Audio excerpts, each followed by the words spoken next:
नमस्कार, hornbill TV देख रहे हैं आप। मैं हूं आपके साथ विशाल कर। खबरों की शुरुआत करेंगे बड़ी खबर से। देहरादून से बड़ी खबर मिल रही है। विश्वविद्यालयों महाविद्यालयों में बनेगी हेल्प डेस्क। छात्रों की समस्याओं का तुरंत होगा समाधान। सीएम धामी ने दिए कड़े निर्देश। हर महीने की 5 तारीख तक विभागों को देनी होगी रिपोर्ट। हेल्पलाइन 1905 पर मिली शिकायतों की होगी समीक्षा। लापरवाह अधिकारियों पर भी गिरेगी गाज। तो ये बड़ी खबर आप तक पहुंचा रहे हैं, जहां पर मुख्यमंत्री पुष्कर सिंह धामी ने समीक्षा बैठक की 1905 की और ऐसे में सख्त निर्देश अधिकारियों को दिए हैं। और ये भी दो टूक कह दिया है कि अगर किसी भी अधिकारी ने लापरवाही बरती तो उसके खिलाफ सख्त एक्शन भी लिया जाएगा।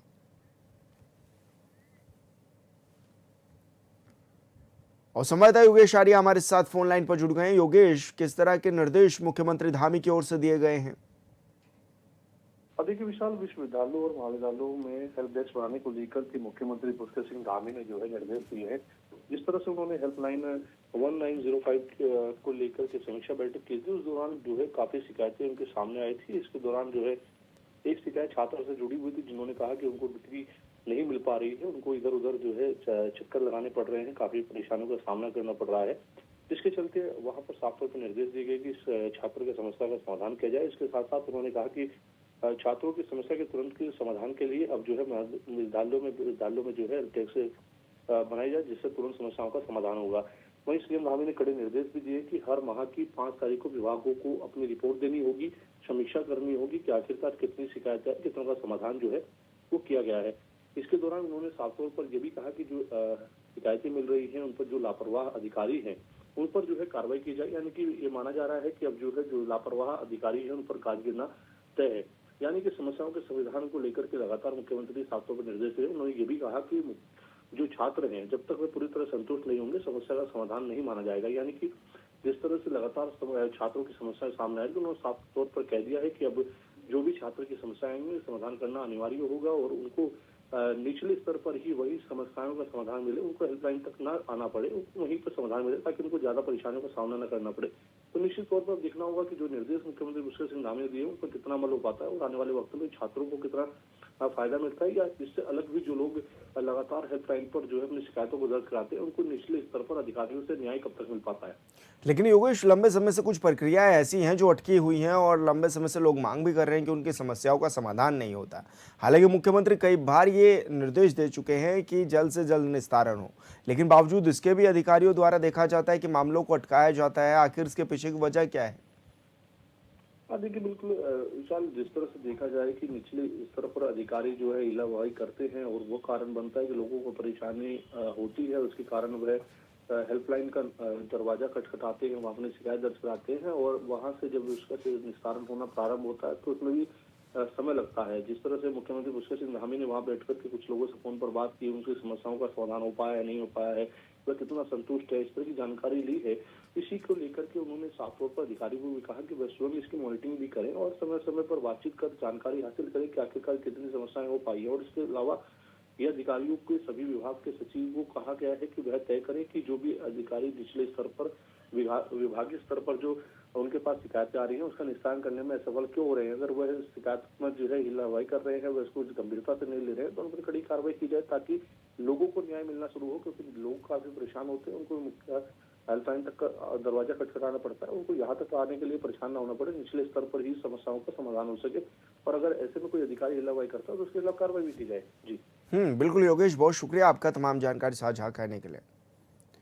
सिमकरी मैदान में शुक्रवार से 7 दिवसीय सहकारिता मेला शुरू हो गया है। उद्घाटन केंद्रीय राज्य मंत्री अजय टमटा ने इसका किया है और 10 लाभार्थियों को स्वरोजगार के लिए कुल 12.8 लाख रुपए के चेक भी वितरित किए हैं। केंद्रीय राज्य मंत्री ने कहा कि ये सहायता रोजगार और स्थायी रोजगार सुनिश्चित करने में मदद करेगी। उन्होंने जनता से अपील की है कि वो स्थानीय और स्वदेशी उत्पादों का अधिक से अधिक उपयोग करें। मेले की थीम सहकारिता से हस्तशिल्प संरक्षण है। मेले में स्थानीय उत्पादों के स्टॉल, वाद विवाद, आर्ट, निबंध और क्विज प्रतियोगिता के साथ किसानों के प्रशिक्षण सत्र भी आयोजित किए जाएंगे।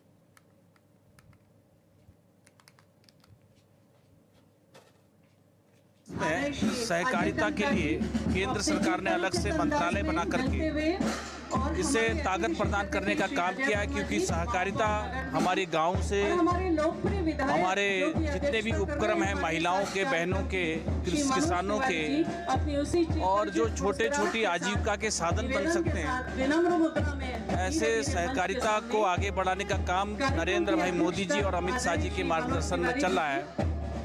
उत्तराखंड सहकारिता विभाग द्वारा भी आयोजित सहकारिता मेला 2025 का आयोजन किया जा रहा है। ये सभी जिलों में 3 तारीख से लेकर 9 तारीख तक हैं, जिसमें सांस्कृतिक कार्यक्रम हैं, प्रदर्शनी भी हैं, कार्यशालाएं भी हैं, प्रतियोगिताएं भी हैं और मनोरंजन और झूले के साथ साथ हमारे मिलेट्स के फूड आइटम भी हैं। ये अपने आप में हमारे नीचे स्तर पे जो महिला समूह है, जो छोटे छोटे काम करते हैं, उनको बढ़ाने के लिए एक महत्वपूर्ण कड़ी है। विवेकानंद पर्वतीय कृषि अनुसंधान संस्थान हवालबाग का आज 51वां कृषि विज्ञान मेले का आयोजन किया गया। मुख्य अतिथि केंद्रीय राज्य मंत्री अजय टम्टा ने मेले का शुभारंभ किया। इस दौरान मंत्री ने सभी स्टॉलों को निरीक्षण कर कृषकों से उनके उत्पादों की भी जानकारी ली है।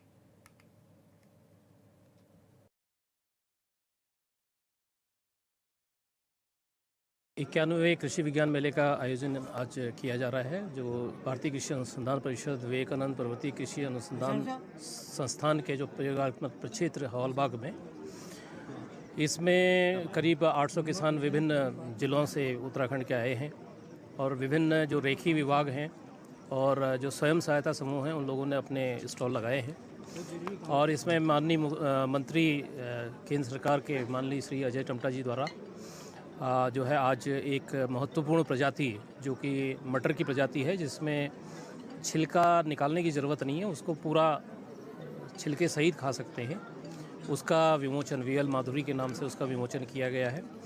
और साथ ही इस वर्ष पूरे 14 प्रजातियां पिछले वर्ष में संस्थान के द्वारा विकसित की गई हैं, जिसमें 2 प्रजातियों का मैं जिक्र करूंगा। एक वीएल त्रिपोशी है, जिसमें क्यूपीएम और विटामिन ए और लो फाइटेड है, और दूसरी प्रजाति जो है क्यूपीएम और जिंक की मात्रा ज़्यादा है। ये दोनों प्रजातियां पूरे देश में पहली बार विमोचित की गई हैं इस तरह के कॉम्बिनेशन। खबर हरिद्वार से है, जहां जूना अखाड़े के पारंपरिक और धार्मिक ऐतिहासिक महत्व रखने वाली छड़ी यात्रा नगर भ्रमण के बाद उत्तराखंड भ्रमण के लिए रवाना हो गई। बता दें कि माया देवी मंदिर में पूजा अर्चना के बाद यात्रा को राज्य भ्रमण के लिए रवाना किया गया। इस अवसर पर जूना पीठाधीश्वर आचार्य महामंडलेश्वर अवधेशानंद गिरी तमाम बड़े संत मौजूद रहे। वहीं जूना अखाड़े के अंतर्राष्ट्रीय संरक्षक स्वामी हरिगिरी ने कहा कि इस छड़ी यात्रा का उद्देश्य उत्तराखंड के 3 जगह एम्स का निर्माण के साथ साथ बड़ी यूनिवर्सिटी का निर्माण कराना भी है, जिसके लिए वो न केवल स्थानीय लोगों को जागरूक करेंगे, बल्कि बड़े बड़े संस्थानों में युवाओं को पढ़ाई के लिए प्रेरित भी करेंगे।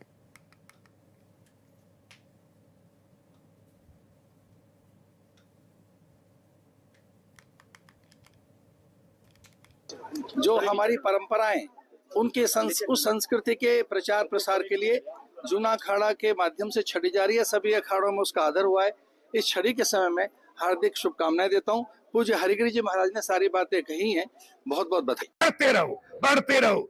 ऐसे ही एम्स के मामले में चाहे रुद्रप्रयाग हुआ, चाहे चमोली हुआ, पिथौरागढ़ हुआ, ये छड़ी बढ़ती रहेगी। धार्मिक पर्यटन के साथ साथ पर्यटन को बढ़ावा देना, वहाँ के बारे में रोड देना, शिक्षा दीक्षा और चिकित्सालय हर प्रकार के बारे में वहाँ के लोगों से वार्तालाप करेगी। स्थानीय विधायक से, स्थानीय ब्लॉक प्रमुख से, स्थानीय जिला परिषद के मेंबर से, गोपाल जी, क्योंकि वो 86 में ब्यूरो चीफ रह चुके हैं, लोगों की वाणी समझने जानते हैं, इसलिए जिसको जिसका ज्ञान है उनको सौंपा गया है। लोकल पत्रकारों से, लोकल नेताओं से गढ़वाली में बात करके, कुमाऊं भाषा में बात करके हर प्रकार के वहां स्थिति परिस्थिति को जाना जाएगा। और उसके लिए मुख्यमंत्री जी से, अमित शाह जी से, भारत सरकार के और आसपास राज्यों से भी वार्तालाप किया जाएगा कि आप एम्स बना देंगे तो आपका नाम ही रहेगा। ठीक है? हर हर महादेव। और संवाददाता संजय चौधरी हमारे साथ फोन लाइन पर जुड़ गए हैं। संजय, क्या कुछ जानकारी मिल रही है, किस तरह से छड़ी यात्रा निकाली जा रही है, क्या इसके पीछे का मकसद रहने वाला है? ये शुक्रवार को जूना अखाड़े से पारंपरिक और ऐतिहासिक महत्व रखने वाली छड़ी यात्रा को नगर भ्रमण के बाद उत्तराखंड भ्रमण के लिए रवाना कर दिया है और पूजा अर्चना के बाद राज्य भ्रमण के लिए रवाना किया। जूना पितासी आदि आचार्य महामंडलेश्वर अवेदास गिरी तमाम बड़े संत मौजूद रहे। उन छड़ी यात्रा का महत्व ये निकल है कि ये छड़ी यात्रा कुछ समय के लिए बीच में रुक गई थी, अब इसको दोबारा शुरू किया गया है। और इसमें अंतर्राष्ट्रीय संत श्री हरिगिरी महाराज जी ने कहा कि छड़ी यात्रा का उद्देश्य उत्तराखंड के 3 जगह एम्स के निर्माण के साथ साथ बड़ी यूनिवर्सिटी निर्माण करने का भी है। जी बिल्कुल संजय, बहुत शुक्रिया आपका तमाम जानकारी साझा करने के लिए। चंपावत के विकास खंड बाराकोट के प्रसिद्ध लड़ीधुरा महोत्सव 2025 के द्वितीय महोत्सव का उद्घाटन किया गया है। मुख्य अतिथि विधायक खुशहाल सिंह, अधिकारी ब्लॉक प्रमुख बाराकोट सिंह आर्या, जिला पंचायत सदस्य फरतोला योगेश चंद जोशी ने महोत्सव का शुभारंभ किया है।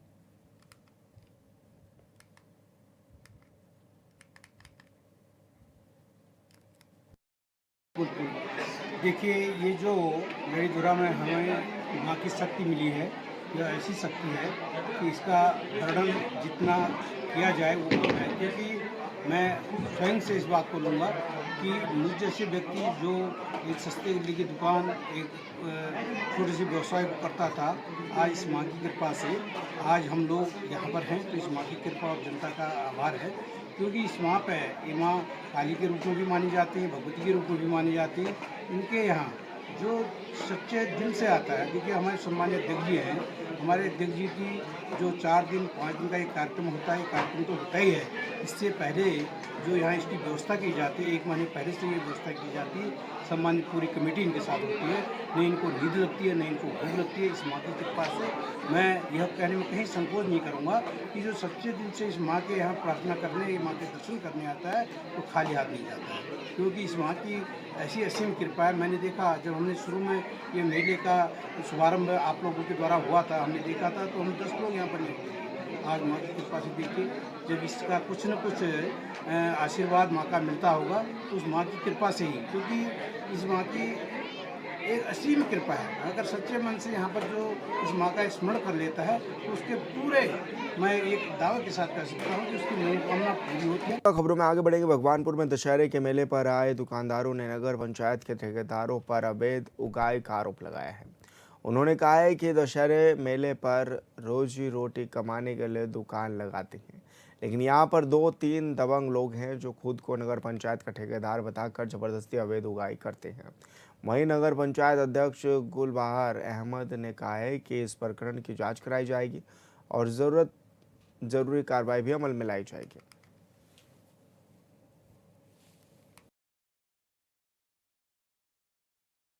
नाम क्या है? अतर सिंह है जी। अतर सिंह जी, तुम बता रहे कोई पैसा इकट्ठे करता फिलवा यहाँ? हाँ जी। कितने पैसे लेगा? 1000 रुपये लेगा जी। अगर ना दे तो क्या कह रहे थे? इनको सामान खाओ। सामान खाओ? हाँ जी। कौन थे जानते हो? हाँ जी, हाँ जानते हो, लंबा था आदमी। अच्छा। कुर्ता पा रखा। अच्छा, तो सब्जी कितने पैसे लिए थे? 1500। अच्छा, क्या कह रहे थे?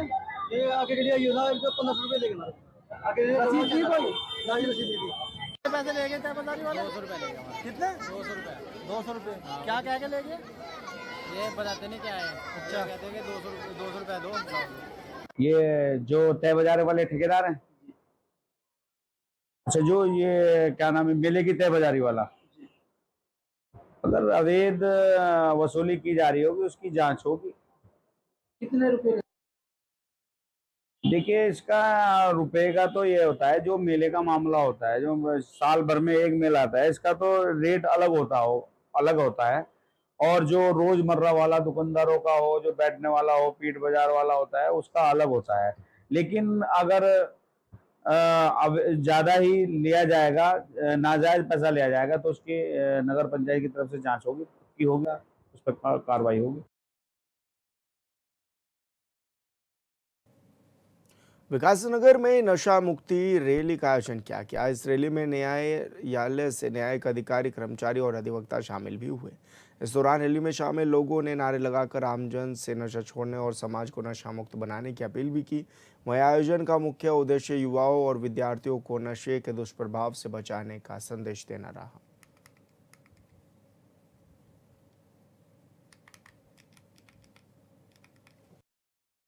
राज्य विधिक सेवा प्राधिकरण के दिशा निर्देशों में जिला विधिक सेवा प्राधिकरण द्वारा एक जागरूकता अभियान है जो इसकी दवाओं के उपयोग के संबंध में जागरूकता के लिए रैली का आयोजन किया गया है। और इसका हमारा संकल्प है कि उत्तराखंड को नशा मुक्त करना है, देवभूमि पूरी तरीके से नशा मुक्त हो, क्योंकि नशे से मुक्ति ही उत्तराखंड की समस्या। मैं इसमें सर्वप्रथम तो पत्रकार बंधुओं का हार्दिक अभिनंदन और स्वागत करूंगा।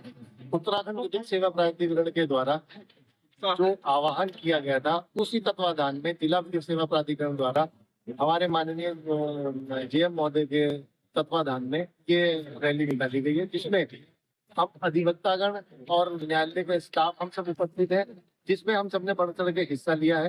दूसरा सबसे ज्यादा गंभीर समस्या आज अगर देखी जाए तो नशे की है। मैं जिस जगह से आता हूँ विकास नगर से, और विकास नगर के इर्द गिर्द चारों ओर सबसे ज्यादा नशे की इस समय लत चल रही है, जिसके सारी चीजें करने के पश्चात भी हम ये मान लें कि अगर पुलिस भी उसमें सहभागिता कर रही है, हम लोग भी सहभागिता कर रहे हैं, उसके बाद भी नशा इतना फैल रहा है कि जिन सब चीजों को नशीली दवाइयाँ इसमें आपका और इत्यादि जो पदार्थ इसमें सम्मिलित है वो सब चीजों का सेवन अत्यधिक किया जा रहा है, जिसके जागरूक करने के लिए, जन जन को जागरूक करने के लिए ये रैली का आह्वान किया गया। उस रैली में हम सब बढ़ चढ़ के हिस्सा ले रहे हैं, उसके लिए आप सबका धन्यवाद।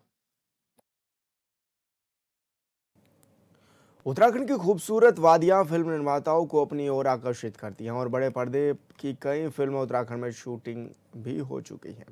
वहीं उत्तराखंड फिल्म इंडस्ट्री भी लगातार उन्नति कर रही है और दर्शकों को पहाड़ से जुड़े अलग अलग मुद्दों पर फिल्में बड़े पर्दे पर देखने को मिल रही हैं।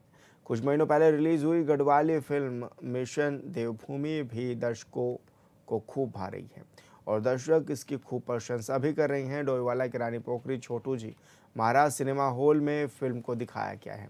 बीजेपी महिला मोर्चा जिला अध्यक्ष कविता शाह ने फिल्म देखी और कहा कि जिस तरह से आज देखा जा रहा है कि प्रदेश में लव जिहाद के मामले लगातार बढ़ रहे हैं, उत्तराखंड के पहाड़ों की भोली भाली लड़कियां जिस तरह से गायब हो रही हैं और उनके साथ शोषण के मामले बढ़ रहे हैं, उसको इस फिल्म में बहुत ही अच्छे तरीके से दर्शाया गया है।